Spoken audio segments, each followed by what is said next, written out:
Please join me now as I extend to the world, to all the peoples of the world, todos los entes, the Gnostic light of illumination.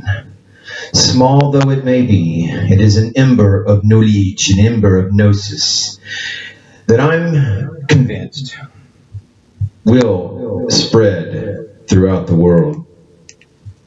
Just as soon as I turn the battery off. All right, folks, but I want to turn the battery on within you. Please stay tuned. As we're going to talk about, I'm going to discuss a very serious and relevant topic for today's landscape of spiritual warfare. I'm going to talk about the first Gnostic night. And that's Knight, like Knights of the Round Table.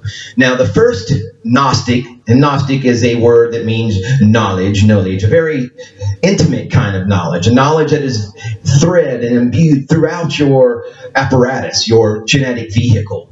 And night, the first night of knowledge, the first Gnostic night appeared on earth when humanity began the journey of the spiritual warrior in search of the Holy Grail.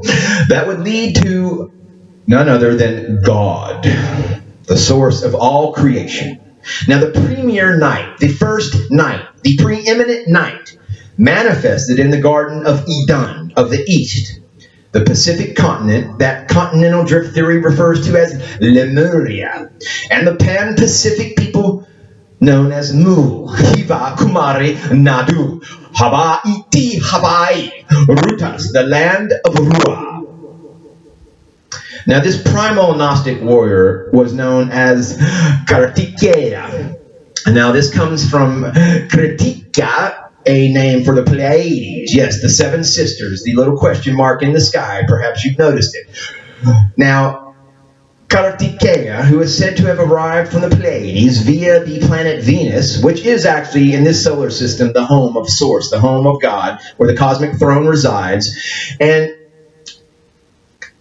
Kartikeya, who with an entourage of fellow Gnostic warriors came from the planet Venus, and they were known collectively as the sons of God, the sons of the morning, the shining ones, who are in our skies now and will be showing up before this time next year in force, in a grand display of cosmic brilliance and cosmic justice. Now, Kartikeya, who is also known historically as Sanat Kumara, Murugan, and Skanda, arrived from the heavenly region of his mother, the cosmic serpent, or you may know them as the seven sisters of the Pleiades, of his many-eyed peacock, representing and embodying his omnipresence and omniscience.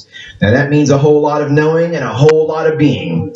As a son resembling his mother, Kartikeya possessed 6 heads, one for each of the 6 visible stars of the Pleiades.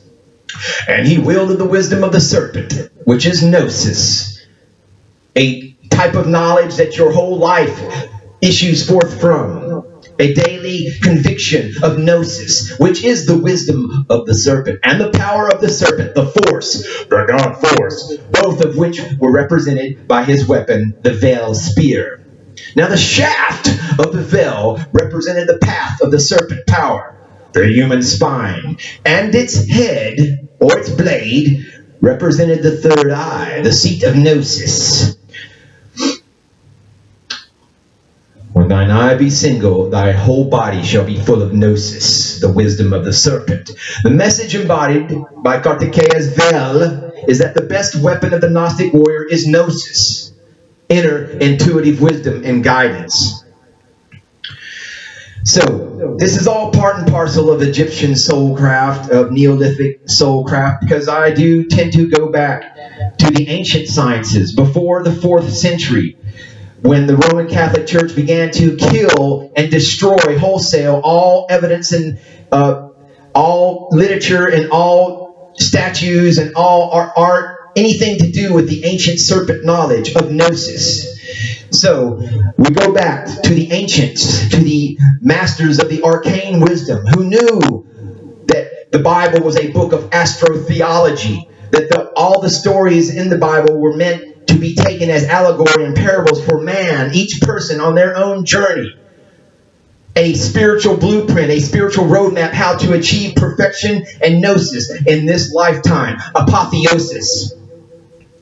Please stay tuned as we continue to explore apotheosis, of divinizing matter, of spiritualizing matter, of bringing heaven to earth through the divine gnosis and the divine serpent wisdom of the Kali Yuga, the end of the Kali Yuga, to transition to the Sati Yuga, to the golden age of knowledge, of the golden age of the serpent of wisdom.